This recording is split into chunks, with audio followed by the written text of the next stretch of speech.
బాపట్లలో నిర్వహించిన యోగాంధ్ర 2026 కార్యక్రమంలోని పాల్గొన్న జిల్లా కలెక్టర్ వినోద్ కుమార్ యోగా సాధన ఓ జీవన శైలి అని ప్రతి ఒక్కరూ దానిని నిత్యం జీవితంలో భాగంగా చేసుకోవాలని పిలుపునిచ్చారు. ప్రతిరోజు యోగా చేయడం వల్ల శారీరక దృఢత్వంతో పాటు మానసిక ప్రశాంతత లభిస్తుందని పేర్కొన్నారు. నేటి ఒత్తిడితో కూడిన జీవన శైలిలో యోగా దివ్య ఔషధంలా పనిచేస్తుందని, ఆరోగ్యవంతమైన సమాజ నిర్మాణానికి యోగాను అందరూ అలవర్చుకోవాలని సూచించారు. అనుభవం చేసేవి.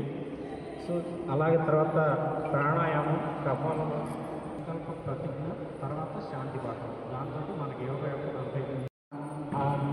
లెఫ్ట్ హ్యాండ్ పామ్ గాల్లో